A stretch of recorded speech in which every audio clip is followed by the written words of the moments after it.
People of Mount Kenya, we will not accept politics of intimidation. Kama mtu anataka kutusafirisha kwenda mbinguni, pengine Mungu atamsafirisha mbele yetu. Yes. Lakini we are not going to be intimidated.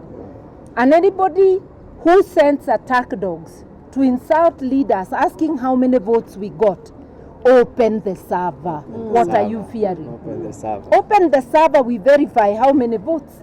Kama ni mbili tutashukuru. What are you afraid of? You cannot continue to refuse to open the server and send attack dogs. And this is to William Ruto, not to anybody else. And send your attack dogs to walk around asking derisively how many votes did we get. Open the server, and then we shall conclude. Thank you. As Kenyans, we went to the national dialogue because of cost of living and the question of fidelity to political parties act, meaning that our political parties should be left alone to conduct their own business, particularly Jubilee Party. Therefore, we have no business at Bomas if those two basic minimums are not met. Reduction in the cost of living and paying fidelity to the law as regards political party. Leave Jubilee alone. Do your own thing and let us do our own thing. Thank you.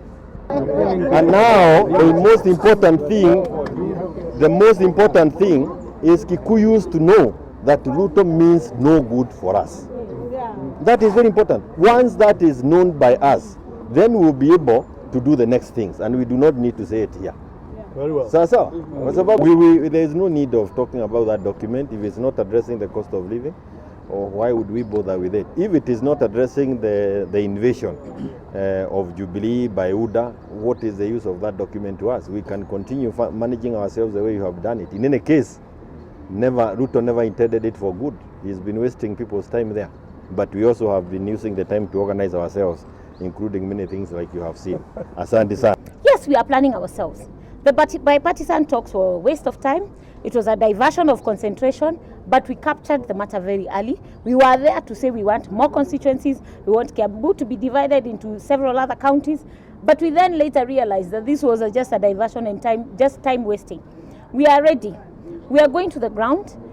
We are talking to Wanjiko, and we are telling them, in fact, we have had a very easy time because we are not telling them. We are going and they tell us, if you people don't talk, we are going to die. If people don't talk, we are going to die. So we have been planning on how we are going to press our demands to the president on behalf of the people of Kiambu. Because we have not been very happy about some of the things that have been happening, especially in practicing of law. We have had other leaders from other regions saying that people from Central have not been paying taxes. We are very, very proud of the contribution that we do to our GDP. Here in Kiambu, I think we are one of the biggest counties in terms of contribution to our GDP. We are very proud of that. But we would like in return, we would like the government, as it spends the money that it's getting from our economy, to use the same formula of the much it is getting from us in terms of what they give us in terms of development. And that is why we have come together, because we know that if we don't have unity, things can happen. If we don't have a voice, things will happen, and there will be nobody to talk on behalf of the people of Kiambu. We are ready, not as a political party, because we are not a political party. We are ready now as a movement, as a forum, to talk on behalf of our people, and even to look for things that could be affecting them, and have a proactive way of tackling them. Thank you. We, the Kamwene Unity Forum, Kiambu chapter, are happy to have hosted the Kamwene Unity Forum and members and friends and leadership from Kiambu. And I want to reiterate what my colleagues have said. The Kamwene Unity Forum is not a political party, and I will say that again and again.